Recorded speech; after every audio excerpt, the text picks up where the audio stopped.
It was the first ever League of Legends International Tournament. In 2010, 1 year after the official release of League of Legends, the World Cyber Games hosted the first professional competition. 4 teams from around the world qualified into this event to not only establish international dominance, but prove to the entire cyber gaming community that League of Legends has a future in competitive esports. This video will look into the story of this tournament, seeing the legacy players that have left their mark in the first chapters of the professional scene, and look into Riot's first attempt at an ambitious tournament that would pave the way to the esports scene we know today.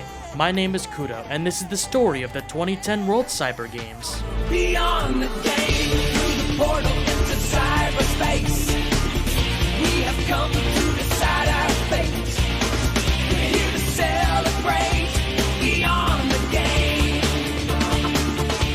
Beyond the game, at last, the moment's at hand. All we need is to believe we can. We'll make our stand beyond the game. Beyond the game. Beyond the game. Beyond the game. Beyond the game. Beyond the game. The World Cyber Games.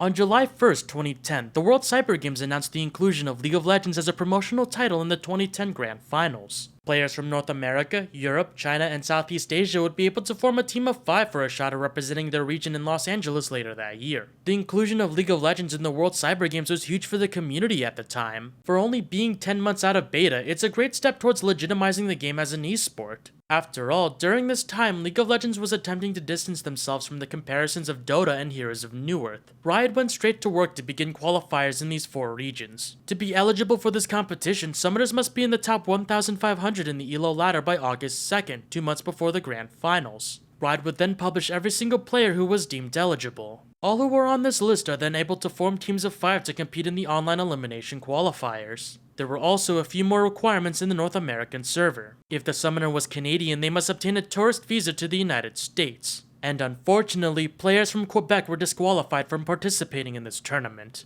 The North American online qualifiers lasted for the remainder of August 2010. A total of 128 teams formed from eligible players and went through a single elimination tournament. There were some serious teams in this qualifier like Counterlogic Gaming, which contained the most recognizable names in the scene with a roster of Hotshot GG, Elements, Big Fat GG, Chowster, and Kobe24. The other team was just a ragtag group of summoners that just wanted to play for the hell of it. They came up with relatively creative names such as Clifford the Big Red Dog, Reginald's Cuddle Party, Haters Make Us Famous, Disciples of the Whale Lord, and Bill Cosby and Friends. Same goes with the European qualifiers with team names like Pin My Support, The Womanizers, I Wear a Cape IRL, and Size Matters. I Wear a Cape IRL won the qualifiers and therefore represented Europe in the World Cyber Games. In North America, the qualifiers came down to Counterlogic Gaming and Epic Gamer, which was led by Dan Din. They were flown into Los Angeles on September 11, 2010 to play the North American Grand Finals. The finals would be Riot's first ever produced LAN tournament. The production is as primitive as you'd expect Riot in the World Cyber Games' first attempt. Casted by DJ Weed and Freak, Epic Gamer and CLG took the rift. An interesting thing to note was how Freak and DJ Weed were able to watch and cast this match. Spectator mode did not exist back then. What Riot did was add an extra player slot on one of the teams for Freak. Riot installed a summoner spell specifically for Riot staff only, which disabled the Fog of War. This summoner spell was called Observer. All Freak did was sit and spawn as a random champ and cast the game and manually control the camera. It was also quite comical that Freak, DJ Weed, and leader D-Man must cast these games quietly and without spoiling what's going on to the other team. Both these teams did not have noise-canceling headphones and were able to hear the casters. Throughout the game, the chat was able to be seen as well. Both teams were complaining about the lag they endured during the series. This match was not played offline, but rather on the online League of Legends client. Lastly, a significant portion of the cast was dedicated towards explaining the mechanics of League of Legends. DJ Weed, who didn't understand League during this time, acted as a host throughout and constantly asked Freak about the gameplay. So can you just give a basic breakdown of the minions and etc., the objectives, what ultimately are these teams trying to accomplish? Yeah, okay, so there are 2 teams, the purple team and the blue team, which you can see by the color-coded minions here. 3 main lanes, as these minions will just completely dive forward suicidally against each other. It's called a jungler, someone who spends their time in the jungle, in the forest, and kills these these high-value objectives. In the end, CLG won the first ever North American Finals. The organization took home $2,000 and 5 solid-state drives from Samsung. The day ended with the power of the venue literally going out because they were supposed to leave an hour ago. Ooh, it's dark in here. Do you want to know why? Because we were supposed to be out of here an hour ago, but you know what? You can't stop in a championship matchup. So We come to the World Cyber Games Grand Finals in Los Angeles. There were a total of 4 teams in the finals. Representing North America was Counterlogic Gaming, representing Europe was Iwara Cape IRL, who was eventually sponsored by SK Gaming, representing China was China Hero, and representing Southeast Asia was Another Story from Singapore. The tournament began with a group stage that didn't necessarily matter. It was just meant to get a feel of each team, learn the picks they favor, and prepare for their opponents in the semifinals. Once the group stage matches were done, the semifinals were chosen. COG went up against Another Story and SK Gaming went up against China Hero.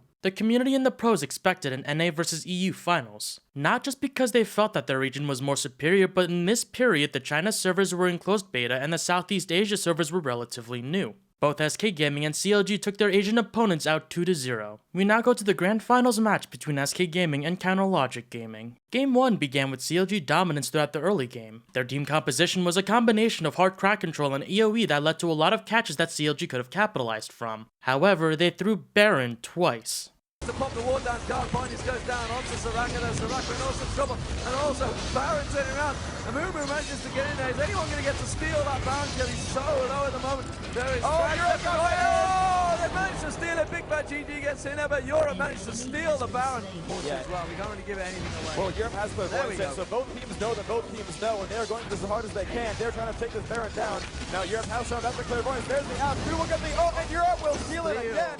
After a terrible engagement under tower from CLG, SK was able to turn the game around. SK Gaming took the first match. During match 1, the stream failed right as SK took the Nexus. When it came back on, the commentator's audio was not able to be heard. This went on for the entirety of game 2. Nonetheless, CLG was able to rebound and take the second match. In game 3, CLG was able to take control. SK's Protect the Kog'Maw composition was unable to scale into the late game, and CLG's AoE teamfight comp prevailed throughout the entire match. There's a dart running on a Tarek, and Shen is in the middle of everything. What will they do? Cassidy jumps on Ash. Ash has been exhausted, but Cassidy still taking damage.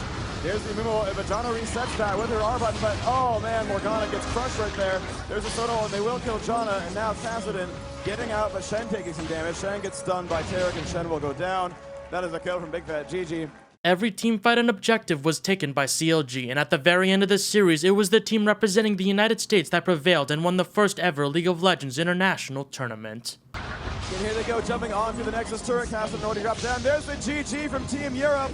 They're going onto the Nexus turrets. Team USA will win WCG 2010 in League of Legends as the Nexus falls. Excellent play. And Counterlogic Gaming, representing the United States, triumphed over teams from Germany, China, and Singapore to be considered the best in the world. so there you go, ladies and gentlemen, the forum debate is over. US is officially better than Europe.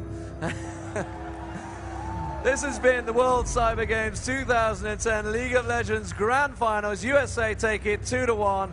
Congratulations to both teams. However, this tournament is not seen as remarkable or to the level that today's World Championships are. While this opinion is very valid, this event holds significant importance aside from it being the first ever tournament. To the professional scene, it was the first exchange of ideas between regions. In the interview by the players, they conveyed how much each team learned from each other. The regional differences were distinguished by what specific champions they prefer, what bot lane compositions they go for, and what each player builds into their champions. This exchange of information heavily accelerated the birth of the meta we know today. It is also an incredible experience for these players, who most of them was their first time ever traveling for a video game competition. For Riot, this event was significant as this was the first company's endeavor into the esports industry. Their inclusion into the World Cyber Games was massively important in increasing visibility to their video game. This gaming festival hosted so many competition in various esports scenes. Games like Counter-Strike 1.6, FIFA 2010, Warcraft 3, and StarCraft hosted major competitions in association with the World Cyber Games. This tournament was a lot of people's first impression of League of Legends. In conclusion, the League of Legends esports scene we know today had to start from somewhere, and it began with the World Cyber Games. Riot's first tournament engaged the entire high-ranking ELO ladder into competing for what each summoner saw as a dream, an all-expense paid trip to Los Angeles because they were so good at a video game they loved.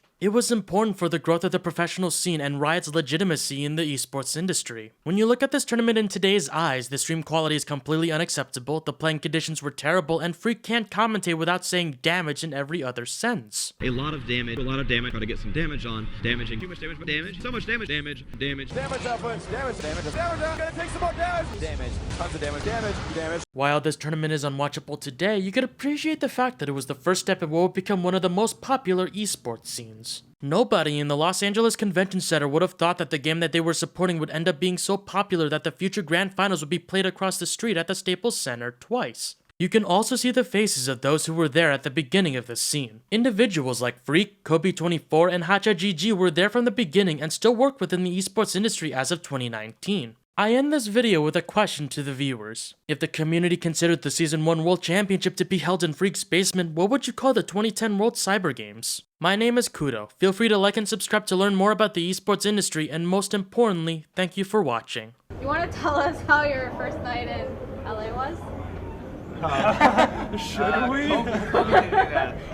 Talk about my epic fan.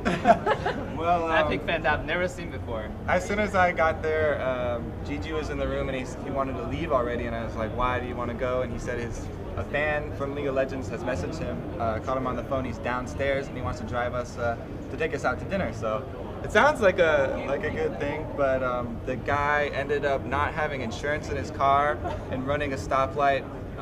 Also, we had 6 people in the car, which was illegal. We didn't have any seatbelts because there were too many people. And he also, he had no handles on the side of his car because it was ripped off. And then he also parked in a red zone when the police pulled him over. So While the police we got pulled right over by the behind police us, our first night ran the in stop, LA. stop sign. The guy got 5 tickets somehow. Luckily, he was a very smooth talker, I have to say. Your fan, that was impressive. He got out of about $1,000 worth of tickets, so Well, he got us good in work. the car, so he's definitely smooth. yeah.